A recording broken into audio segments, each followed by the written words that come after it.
Bronin, thanks so much for coming to the studio. Thanks for having me. I believe it was yesterday, that you posted your State of the City address, and I couldn't help but notice that you appeared to be in a library when you were giving it.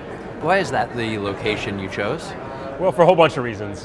First of all, the Hartford Public Library is, in my view, one of the most important institutions in our city. It's a phenomenal library system. Its branches are really oases in our neighborhood. They are about a place where you can go access books, but they're about a whole lot more than that too. I mean, it's access to technology, it's access to adult education, it's a place where families can go, kids can learn, adults can search for jobs, on and on. The services provided at our libraries are really vital. So that's one answer. The other answer is it was a library that we had just built after the neighborhood had been asking for it for about 3 decades. And It was on the site of a historic theater that had sort of been demolished through neglect. And so it was part of the theme was about perseverance and partnership and what we can do with those two things. And interesting, you pre-taped and released the State of the City address. Smart way to do it. Well, it's something we did last year because of COVID. We could have done it in person this year, but this was a nice way to be able to deliver the State of the City address and still be at the National League of Cities.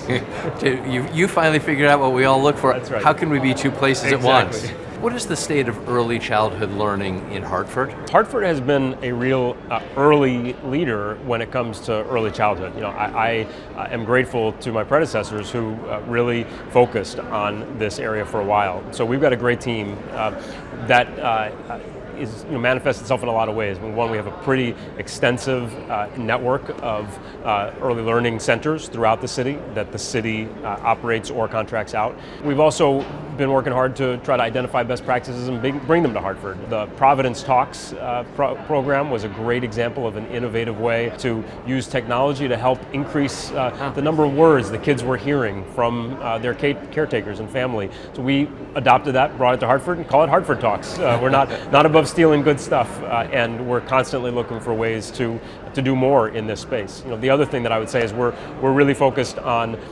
infant and toddlers as well, because number one, learning starts very early, and number two, a lot of our families need that help. And in terms of the government institutional support, and yes, the history that Hartford has, even here with the NLC, is quite extensive. You have a Department of Families, Children, Youth, and Recreation.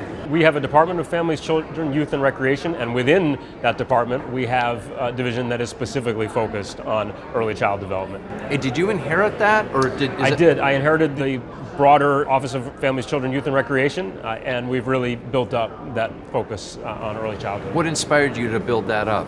Well, just the enormous amount of data that suggests how important and how powerful early learning is for lifelong learning and lifelong success. And we want to set up our kids for success as best we can. So it's one of the most important interventions that we can make.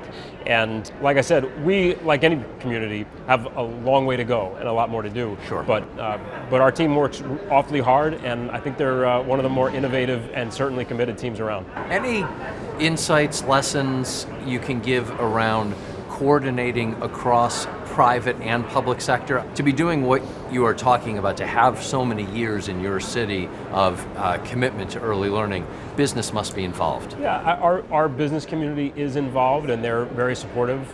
But what I actually would say is where we're really focused is building those partnerships with families. You cannot be effective in the early learning space without working closely with families. And that means identifying the barriers and the needs that families may have, the things that they need to have a little help overcoming so that they can get their kids into the early learning programs.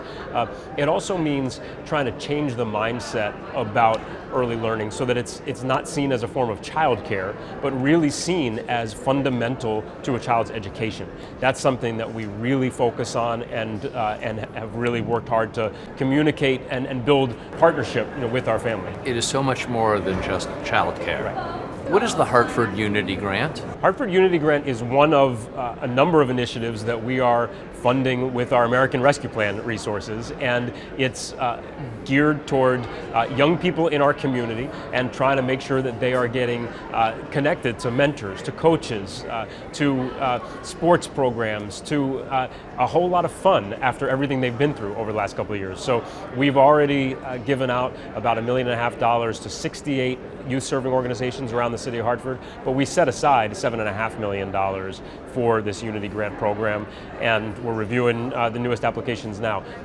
That focus on young people, not specifically on early childhood, but on young people in general, was one of the top priorities in our American Rescue Plan, because young people have experienced this pandemic in profoundly dislocating ways, and we need to make sure that we are focused in every way we can on helping them heal, recover, and reconnect after this. I'm sure you already knew it, but can you believe how many organizations you have in Hartford and in the area who are focused on serving youth through that whole age range? I looked at the list who have gotten the grants.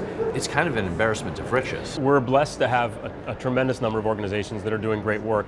One of the things that we really wanted to do with our Unity grants was make sure that we were providing support to organizations big and small. That it wasn't just the usual suspects, it wasn't just the biggest players. It was, in some cases, small neighborhood organizations that are doing great work on a small scale, and they don't have the capacity to put together a big 100-page grant application, but they do awfully good work with the resources when they get them, and we want to make sure they got them.